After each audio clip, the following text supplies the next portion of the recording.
Hello, my name is Jordy Roth and welcome to Crash Course. Today we'll be talking about the Berlin Wall.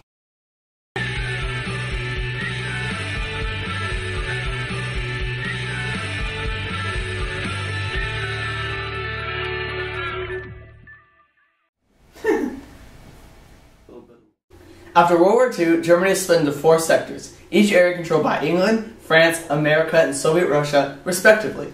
USA, France, and England united their territory, leaving only East and West Germany. The vast majority of East Germans could not travel or emigrate to West Germany. The best way to emigrate from East to West Germany was to sneak from one side of the capital city, Berlin, to the other, which was separated into 2 sides inside of East Germany. An easy way to think of it is West Berlin was its own island inside of East Germany, but it was West German territory. Soviet Russia had a reaction to this. They decided to block off the borders of West Berlin so no one would get in and no one would get out. In 1948, a blockade was formed to starve the Western Allies out of the city. This failed due to the Western response with the Berlin airlift. The countries involved in the airlift were the United States, Britain, France, Canada, Australia, New Zealand, and several other countries. They brought more than 2.3 million tons of food, fuel, and other goods. In May 1949, the blockade was lifted by Joseph Stalin and permitted Western shipments to Berlin.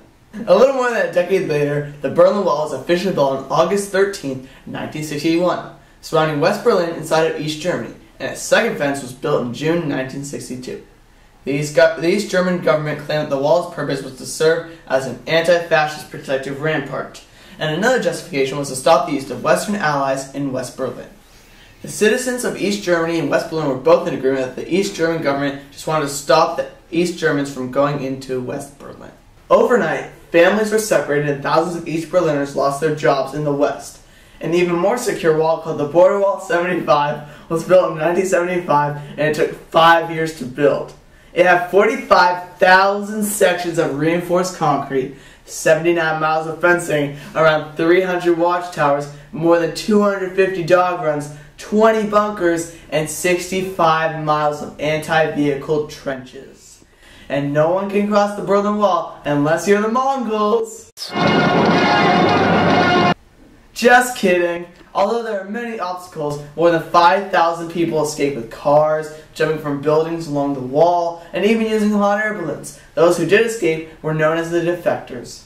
The first man to be shot and killed trying to emigrate was Gunter Lifton, trying to escape to West Berlin. He had conspired against the government and didn't make it far until he was shot in the head. Surprisingly, only around 100 people died trying to escape.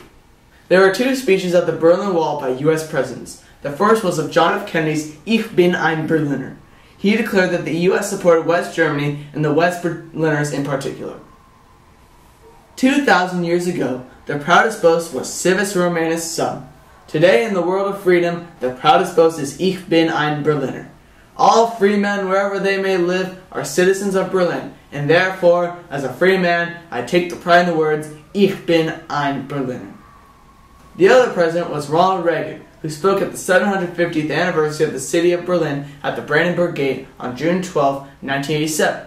In his speech, he challenged the leader at the time, Mikhail Gorbachev, to tear down the wall. We welcome change and openness, for we believe that freedom and security go together, that the advance of human liberty can only strengthen the cause of world peace. There is only one sign the Soviets can make that would be unmistakable, that would advance dramatically the cause of freedom and peace. General Secretary Gorbachev, if you seek peace, if you seek prosperity for the Soviet Union and Eastern Europe, if you seek liberalization, come here to this gate. Mr. Gorbachev, open this gate. Mr. Gorbachev, tear down this wall. Following this was a long sequence of events contributing to the fall of the wall. On August 19, 1989, Hungary disabled its physical border defenses with Austria. More than 13,000 East German tourists escaped through Hungary to Austria. The Hungarians stopped the flooding of immigrants and returned them to Budapest. The East German government stopped all travel to Hungary, but allowed people already there to stay there. This created a domino effect in Czechoslovakia, but this time East Germany allowed the people to leave. Protests spread in September of 1989 of those wanting to go to the West and leave the Soviet Union and its blocs.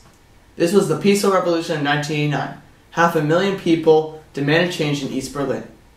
More and more refugees emigrated, and a new leader by the name of Egon Krenz replaced Erich Honecker in East Germany.